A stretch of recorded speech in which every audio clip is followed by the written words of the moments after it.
สวัสดีค่ะ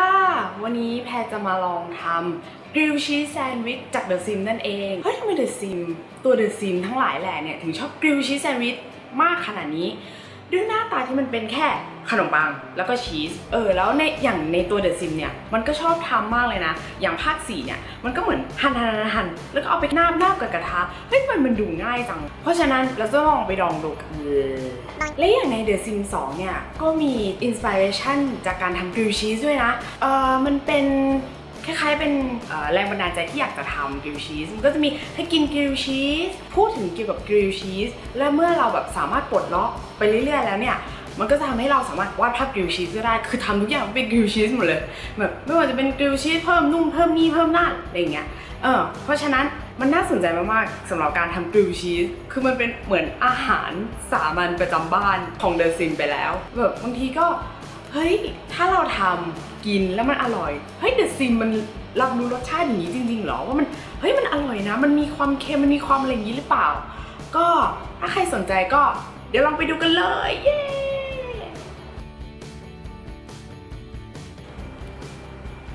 โอเคค่ะนี่คือทั้งหมดของกริลชีสนะก็คือจะมีขนมปังมีเนยแล้วก็มีชีสขนมปังเนี่ยแล้วก็ไปซื้อเองก็ได้นะหรือว่าไปหาจากพวกแมคโครหรืออะไรเงี้ยที่มันเป็นปอนด์ใหญ่ๆก็ได้มันก็จะอันนี้ที่บ้านพี่แพรก็ทำเองแล้วก็สไลด์เองมันจะได้แผ่นหนาหน่อยโอ้เวลามาประกบนี่ดูสิหนาเบ้อเลยแล้วก็เนยเนี่ยขอเป็นเนยละลายหน่อยนะคะก็เอาเข้าเตาไมโครเวฟอะไรอย่างเงี้ยหรือว่าเอาเข้าเตาอบหน่อยให้มันแบบเหลวหน่อยนะแล้วก็ส่วนชีสเนี่ยถ้าได้ชีสเนี่ยขอบอกว่าอันเนี้ยคือเชดดาร์ชีสคือมันจะยืดหน่อยแต่อาจจะยืดไม่มากส่วนนี้คือมอสซาเรลล่าชีสเราจะเอาอันนี้มาขูดเพื่อที่จะได้เป็นฝอยๆแล้วมันสามารถยืดได้เหมือนพิซซ่ามอสซาเรลล่าเนี่ยอาจจะเป็นพิซซ่านะคะก็คราวนี้วิธีการทำง่ายมากเราก็จะเริ่มจากอันนี้เรียงซะสวยเลยนะแต่จริงๆเราใช้แค่แบบแผ่น2แผ่นเองโอเคเก็บไว้ก่อนเอาไว้ตรงนี้นะเราก็จะเริ่มจากการเอาชีสมอสซาเรลล่าเนี่ยขูดใส่นี้ก่อนถามว่าขูดทำไมพี่แพรก็ไม่รู้กันพี่แพรอยากขูดโอเคเราจะขูดแบบอย่างนี้เนี่ยมันจะได้เป็นขุยๆอย่างนี้เห็นไหมนี้นะคะมันจะได้เป็นคุยๆอย่างนี้แล้วเวลาเราเข้าไปอบรับรองว่าอร่อยมากแน่ๆนี่อย่างนี้ก็ได้ขูดนี้ขูดไปเรื่อยๆเมื่อเรารู้สึกว่าพอละแบบเอาแค่นี้ละกันอาจจะมีเลอะเทอะบ้างนะคะนี่มันก็จะได้เป็นอย่างนี้นะคะโอเคเพราะเวลาเราเอาไปทานไอ้มอสซาเรลล่ามันก็จะเกาะตรงนี้ใช่ไหมแล้วเวลาเรากินมันก็จะยืดอร่อยมากเลยแล้วก็เริ่มจากขนมปังก่อนเลยคือแพรไม่รู้ว่าเดอะซิมมันชอบยังไงกันนะแต่รู้สึกว่าถ้าเราทาเนยผิดอันอีกใครชอบเนยมากชอบเนยน้อยทาไปให้หมดเลยเพื่อความอร่อยนะคะเราต้องกินกริลชีสหอมๆจาก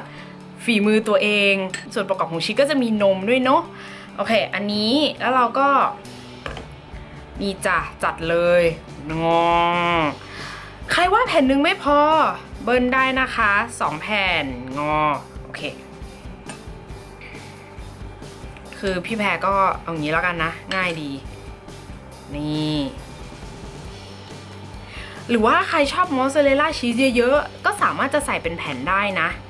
เฮ้ยมันอร่อยจริงๆนะเวลาแบบเรากินพิซซ่าแล้วมันยืดหอมๆเนี่ยมันสุดยอดมากเลย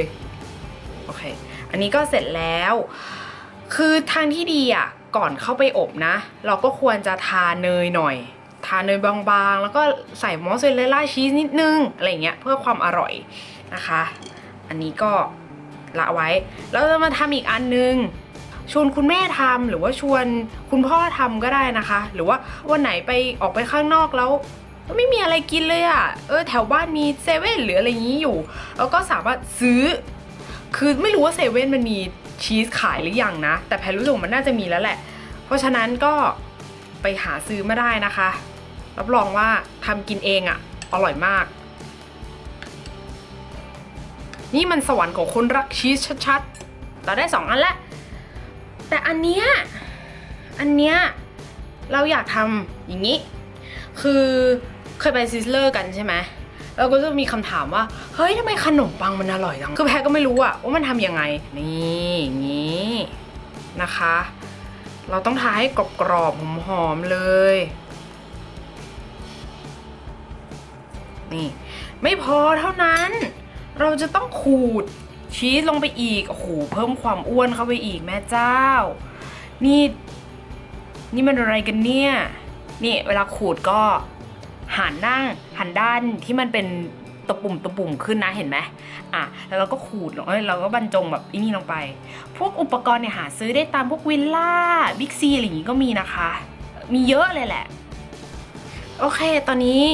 ไอ้หน้าตาที่เราจะทำขนมปังคนจากซิสเลอร์ก็เป็นหน้าตาอย่างนี้นะคะเพราะฉะนั้นเดี๋ยวเราไปดูกันเลยว่าตอนอบออกมาแล้วจะหน้าตาเป็นยังไงหุยต้องอร่อยแน่ๆเลย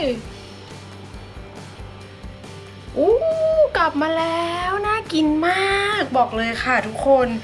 คือถ้ารู้สึกว่าอันเนี้ยเป็นซิสเลอร์ใช่ไหมส่วน2อันนี้เป็นกริลชีสรู้สึกอันนี้มันเป็นซิสเลอร์น่ากินกว่าตั้งเยอะก่อนที่เราจะไปทำอย่างอื่นก็คือเราต้องผ่าก่อนมาดูซิว่าถ้าผ่าออกมาหน้าตาจะเป็นยังไงบ้างกรอบได้ที่มากเลย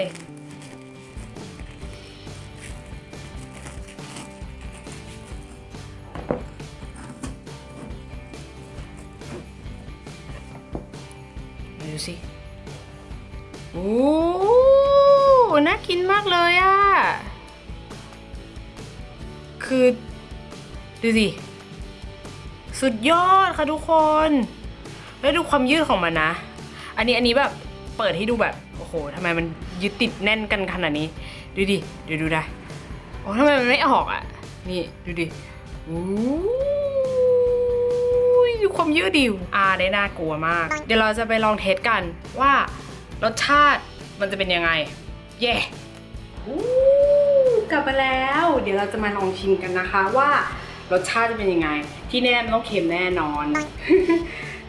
เราจะเริ่มจากนี่ก่อนเลยงามเดี๋ยวนะอย่างก็มันเป็นกริลชีสที่ชีสเยอะมากดูสิ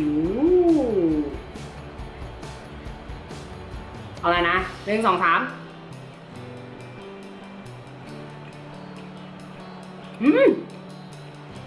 อร่อยนะถึงแม้ว่ามันจะไม่ยืดติดปากก็ตามอร่อยมันจะเค็มๆนุ่มๆยังร้อนอยู่เลยก็ไม่แปลกใจว่าทำไมเดอะซิมชอบกินกันคือมันอร่อยน่ากินมากเลยกินแต่ชีสนี่อะไรนี่โทรศัพท์นี่อะไรนี่ที่ขั้นหัวเอาของกินมาเล่นไม่ดีนะคะอิ่มมากคือไม่แปลกใจเลยว่าทำไมเดอะซิมถึงชอบทำและชอบกิน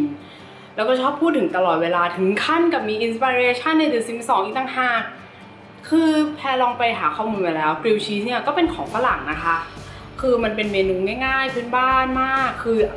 แค่คุณมีขนมปังกับชีสก็ได้มาเป็นกริลชีสแซนด์วิชนั่นเองเอามาประกบกันกินแบบโอ้โหรองท้องได้สบายยันเย็นได้เลยเนี่ย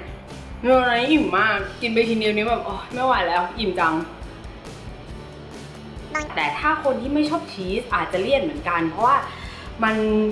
นทั้งมันทั้งเค็มนะคะก็อาจจะมีกินกับแกล้มมากกับไก่ก็ถ้าครั้งหน้าใครอยากให้แพรทำเมนูไหนใน The Sims หรือว่าเกมอื่นก็คอมเมนต์บอกแพรไว้ด้วยนะคะยังไงก็เขาน่าจะเป็นเมนูอะไร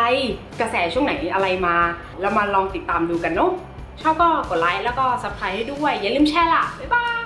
ยกินให้หมดเลยแต่อิ่มแล้วอะไม่ไหวแล้วจะให้ชิ้นเดียวก็อิ่มมากเลยดูดิชิ้นใหญ่กว่าปากไปอีก